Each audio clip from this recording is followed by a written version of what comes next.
Hello everyone, it's Becca from Becca Books and Bujo, and today we are going through my reading statistics from 2024.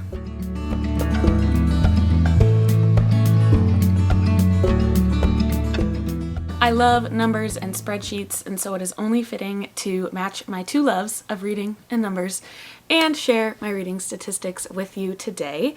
I thought we could do it in a little bit of a different way because I have never shared my reading spreadsheet with you before, and so I thought I could share my spreadsheet, talk through it, while also going through my statistics for the year. But before we jump to the spreadsheet, I did just want to look at the Goodreads stats that they give you every year. Somehow I think Goodreads always gets off from the numbers that I actually track. I don't know why. And I did do a little bit of digging, and it looks like it tracked one of my books twice that I did not read twice. So I don't really understand, but it looks like I read, according to Goodreads, I read 170 books, but it was actually 169. I read a total of 54,728 pages. My shortest book, I'll scoot over so I can show. My shortest book was My Evil Mother by Margaret Atwood, coming in at 32 pages. And my longest book was Manacled by Senlin Yu at 925 pages. The average length of a book that I read in 2024 is 325 pages. It says my average rating is a 3.9. I think that's higher because I round to the nearest star on Goodreads and I have half ratings in my spreadsheet. Let's see, that's really about all that they give me on Goodreads. So let's go way more in depth with my spreadsheet. Here is my spreadsheet for 2024. I should not take credit for this spreadsheet. I purchased it from Allie from Hardback Hoarder here on YouTube. She makes a new spreadsheet every year, or at least she did for a while. This was actually her 2023 spreadsheet. I have just manipulated it for 2024, and I will continue to use it in 2025. So this is the first page you come to. Down here you can see this is my books read tab. I have kind of a light purple to dark purple pattern going here with the months that I've read the books. And so what you see and what I put in every time I've finished a book is the title of the book, the author, the pages read, if I listened to the book, how many hours I listened to it, what month, and you see here's the break between January and February. Then we give the rating, whether I DNF'd the book or not, the main genre. I don't really do sub-genres very often. Then we've got the intended audience, if it's a standalone or a series, what series it's a part of, if it is a part of a series, what number in the series it is, if you completed the series or not, you do this little checkbox. You put the format, source material, release date, author status.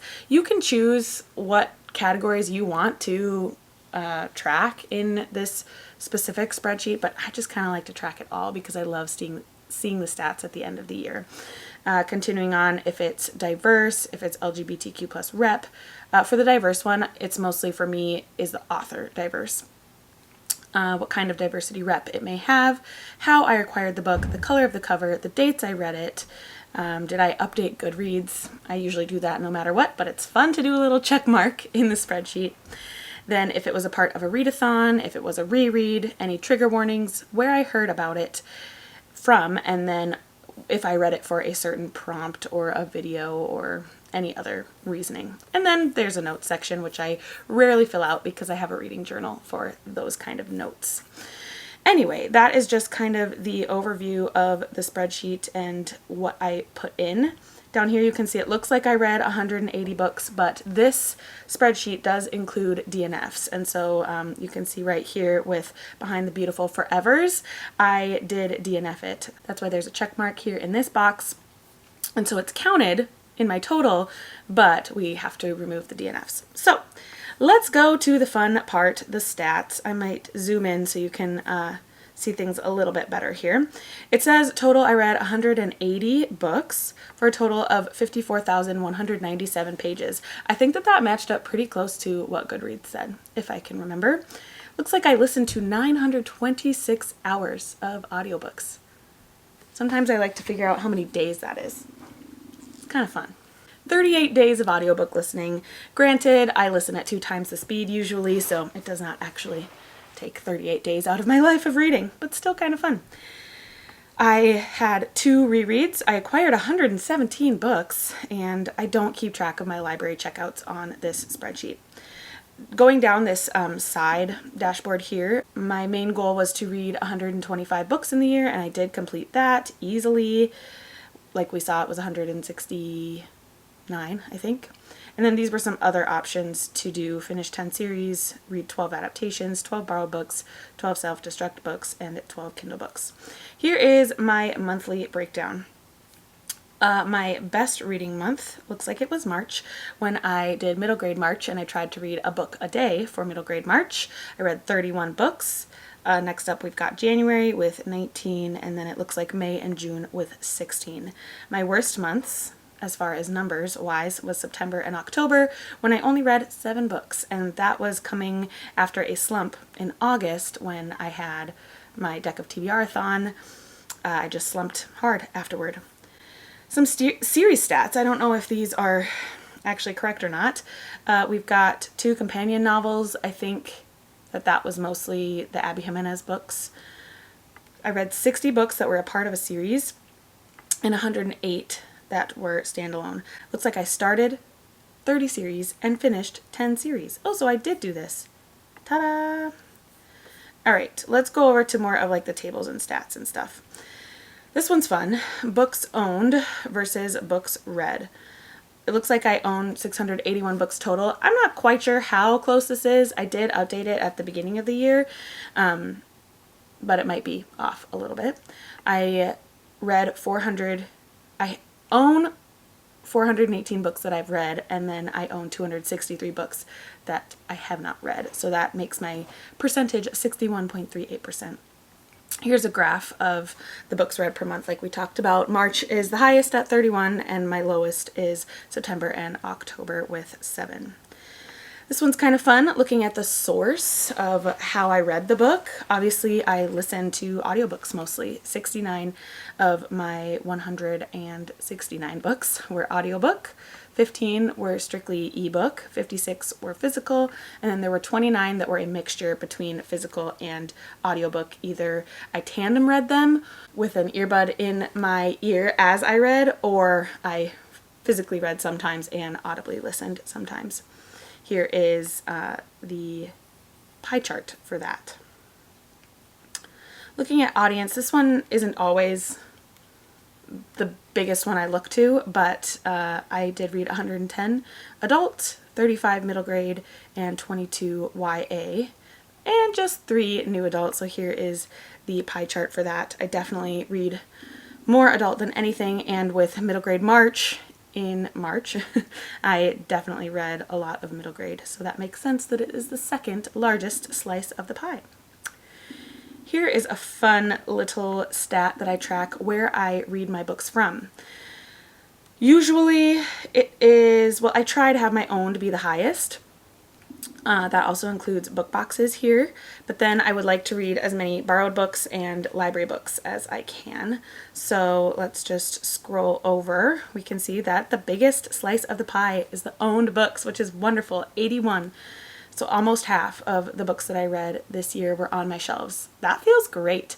When I'm trying to knock down my physical TBR, it feels great to have almost half of the books that I read come from my physical shelves.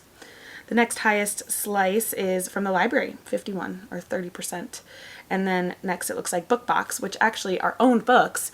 So we could technically add this 47% and 7% to make a 54%. Wow, math, numbers, super cool. Anyway, other categories that I received books were from Audible, Libro FM, NetGalley, and Everand. Alrighty, what else do we have here? We're gonna have to scroll out for this one. We have a genre chart.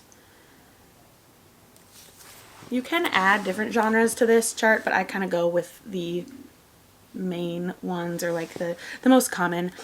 So I've been saying all year that I think my highest slice of the pie might be romance, and let's see. It is indeed romance. 21% of the books I read, or 36 out of 169, are romance. Then my next highest percentage is historical with 18.2%, and next is contemporary with 17%. Those are always my top 3 genres, and usually they fluctuate. I think in the past it's been contemporary that's my highest, but this year is romance, and that's okay. It was a year of romance. You can see over here other numbers. 22 were fantasy, which is pretty high for me. I am not the biggest fantasy reader, but I'm trying to be one, so it's good that I read 22. 3 were magical realism, 6 were memoirs, 6 were mystery, 11 were nonfiction. I kind of lump memoir and nonfiction usually in my reading journal. 1 was a poetry collection, 7 were sci-fi, and 17 were thriller. Very cool. I like seeing that my top 3 have kind of stayed consistent to who I am and what I like to read. Let's move over to this ratings pie slice because this is pretty fun. Here you can see the amount of DNFs, and so when you saw the 180 on my large spreadsheet, the books read spreadsheet, you subtract the 11, and that's how we get to the 169 books total. My average rating is a 4.0, which is pretty good. I think in the past years my rating has been like a 3.7 or a 3.8, so 4.0 is wonderful. I'm super proud of having a 4.0. That means that I am DNFing books that I know I won't love or rate highly, and I'm also choosing books that I know I will like based on tropes or genre or things that I like in books. So we see here that 40 out of my 169 were 5-star reads. That's amazing. That's a huge chunk of the pie. 23%. That's awesome. Then I gave 16 books 4.5 stars. 61 books I gave 4 stars. Amazing. 24 books I gave 3.5. 22 books I gave a 3-star. And then a small little slice of the pie. 4 books I gave 2.5, and only 2 books I gave 2 stars. I said this before in my worst books of the year video, I think, that I don't really give books 1 or 1.5 stars because those would likely be my DNF books. So if I did ever choose to rate my DNF books, they would be 1 stars, but I just don't rate books that way. I don't know. I feel like 1 stars are so harsh. That feels funny to say, but it's true. Anyway, okay, so that is the ratings. Let's go down here. Again, Allie did such a wonderful job formatting this spreadsheet. I am just so happy to be using it. Next up, let's talk about format. 141 of the 169 books I read, 83% were novels. Then we had 14 books coming in at novellas, 9 as graphic novels, and 5 were manga. That's interesting. I feel like I read less manga this year than I have in years past. I am really working on 2 manga series, Spy Family and The Promised Neverland, and I kind of don't know if I will continue on with Promised Neverland, and Spy Family I'm caught up to what I can be, so that's probably why that number is lower. Anything else down here? No, I don't keep track of the type of publication. I normally read traditionally published books, and so this would be a very sad pie chart. I know I should read more indie published, but I just don't. Coming down to well, this one's fun and silly. The cover color. I mostly read blue books, I guess. What does that tell you? I don't know. I had a theory once that I only gave 5 stars, or I gave yellow books only 5 stars, but I think I broke that theory later this year. Anyway, the cover color I read the most of is blue, and then second is black.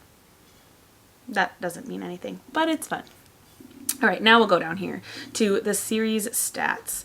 I kind of mentioned these numbers earlier, but it's nice to see a pie chart. We have 108 of the books I read being standalone. 60 of the books were part of a series, and then just a couple were companion novels. Again, those were the Abby Jimenez books. I don't know if you count those as companion or series, but they're probably more so series. Anyway, I would like this chart to change a little bit next year. It will be a goal of mine to read more books in a series and actually finish more series next year. You'll see that coming up in a video in the next couple of days. But I think I also want to be more cognizant of continuing series right as I start them, because I read one book in the series and then forget what happens before I even get to the second or third. So yeah, I just am wanting to work on series as a whole. in the first place. I love looking at this one and always seeing that it's so even. My author stats, 80 books that I read, I had read from that author before, and 89 were new to me. This is great. I love having a 50-50 split with these, returning to authors that I love, but also trying new authors. Again, I don't keep track of publisher. That's something I could do, but I don't.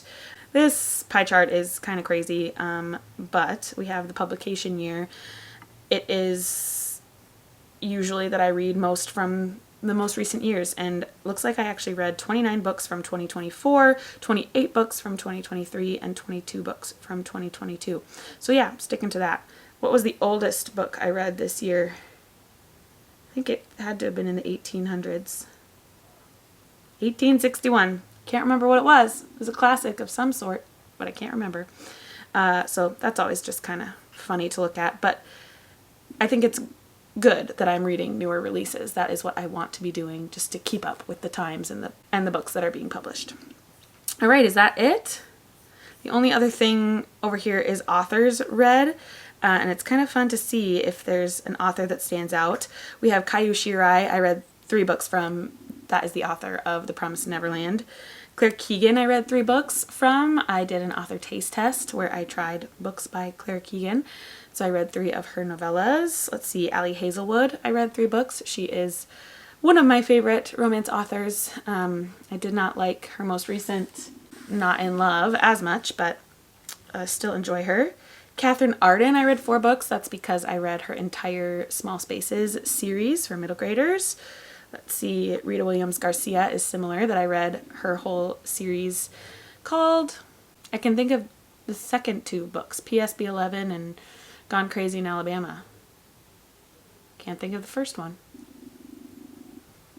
I don't know. I'll put a title right here.